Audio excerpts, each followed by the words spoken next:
Xavier Audick, and we are here today to discuss the inaugural College Football Playoff Selection Committee's first rankings. Now, not a lot of surprises in the initial rankings. Certainly some teams you had to be questionable about. Obviously, the one that jumped out to me was Michigan.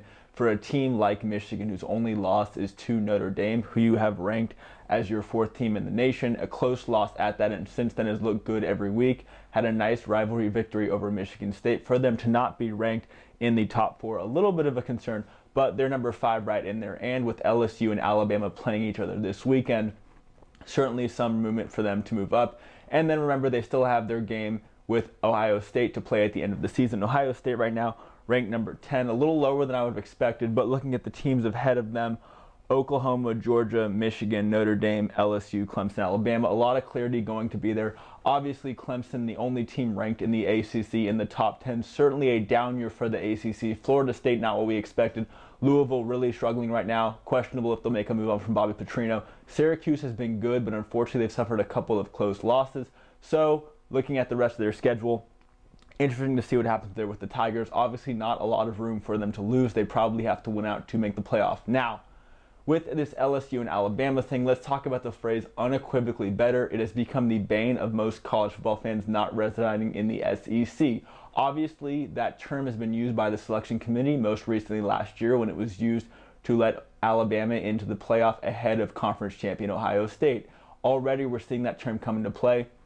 LSU has been said to be unequivocally better than the other schools. That would result in them not having to then go through the playoff and tie-breaking scenarios that they have, one of them being the conference champion. Looking at it this weekend, and this is what I think is going to be the most important thing to see in the second ranking, is if LSU pulls off the upset over Alabama, and then the next weekend LSU has jumped to number 1, Clemson is still at 2, Notre Dame is at 3, and surprise, surprise, if Alabama is at 4. If that were to happen, and if LSU were to win out, it would not surprise me, unfortunately, to see a situation where two SEC West teams, Alabama and LSU, make the playoff. Now, why that's a bit of a concern is because looking at this first ranking, only 2 conferences of the Power 5 are in. Obviously the SEC as well as the ACC. Then you've got an independent Notre Dame. That's keeping out the Pac-12, the Big 12, and the Big 10. Certainly the Big 10 probably will get a team in there, assuming either Ohio State or Michigan runs the table. The Pac-12, a little bit of a surprise given that Washington State was ranked so highly.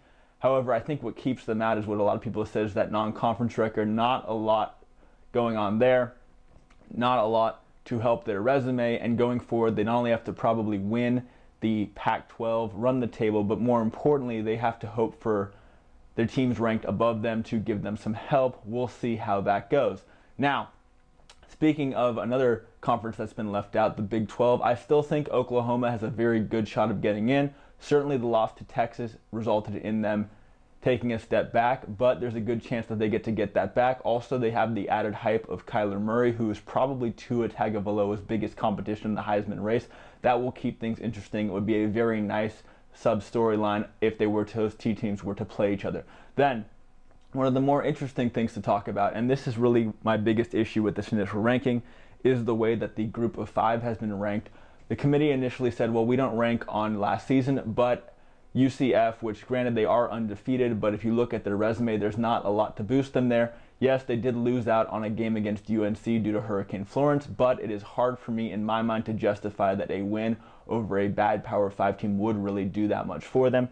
Obviously, they're ranked higher than they were last season, coming in at number 12, and looking at their schedule, I think they'll get boosted by Houston, probably finally getting the dues who it deserves, and then their game against Temple today. Should be interesting to see how that plays out. Now, the other issue is that I have with the group of 5 is Fresno State being ranked 23rd. Keep in mind, Fresno State probably does deserve to be in the top 25, but to have them above Utah State, whose only loss is to Michigan State team, a Michigan State team that has wins over Penn State, and Purdue, a Purdue team that has a win over Ohio State. And then the other group of 5 team that I feel is left out is Houston, which only losses to a Texas Tech team, which has a win over Oklahoma State, who has a win over Texas. So doing a little college football math there, for those 2 teams to be left out, sure, Fresno State does have a win over a Power 5 team in UCLA, but let's be honest, this UCLA team not that impressive.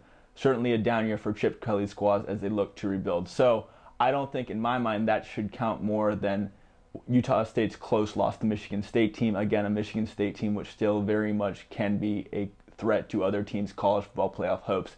So, certainly a bit of an issue with the way those group of 5 teams have been ranked, especially when you consider the fact that Iowa State, sure, they do have victories over West Virginia and Texas Tech, but they're still 4-3. One of those losses being to a TCU team which has just continued to crumble every week. You know, they lost Kamate Turpin, Sean Robinson's out for the year. This last weekend, obviously suffering another tough loss. Gary Patterson's team, certainly a rebuilding year for them.